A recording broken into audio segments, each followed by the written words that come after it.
Salutations. If you're new to the channel, I want to thank you for stopping by. My name is Eric Moss. I am a personal trainer as well as a modern day performing strongman. If you're unfamiliar with what a modern day performing strongman is I perform feats of strength like bending steel bars, breaking chains, rolling up frying pans, twisting horseshoes, stuff like that as part of a live show.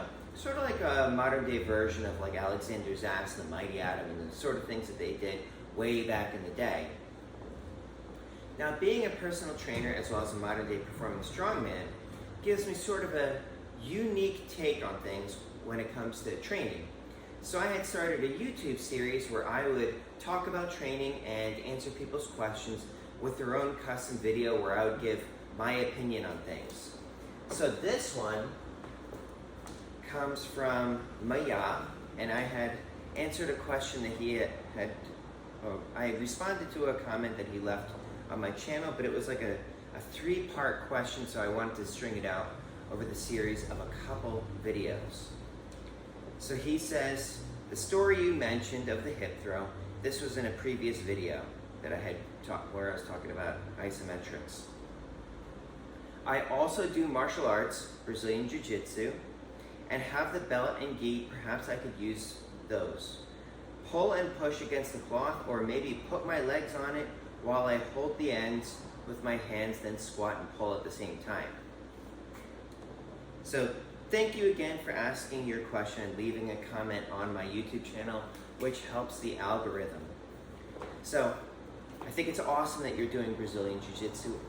I don't have any personal experience with it, but I know that it is a very effective art, has been proven time and time again within the cage. So instead of trying to replicate the hip tosses and stuff like that, what I would recommend instead is just train to get all around strong. Take a clue from what Bruce Lee had done, where he was training many of the basics.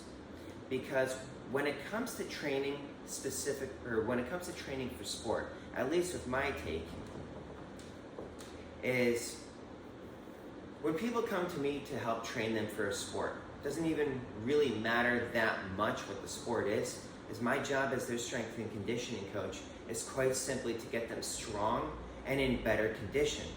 That doesn't mean necessarily specific to the task.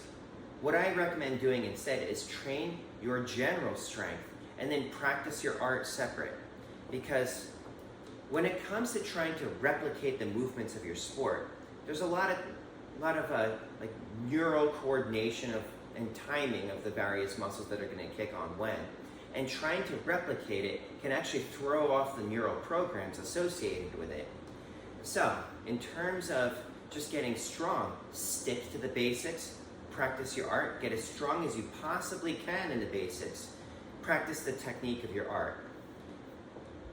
And one of my next videos is I'm going to show a program that may be able to help you with this. But anyways, I hope that answers your question. That is it for today. I want to thank you for watching. Please stay happy, stay healthy, stay strong. Stay safe, everyone. Eric Moss, over and out.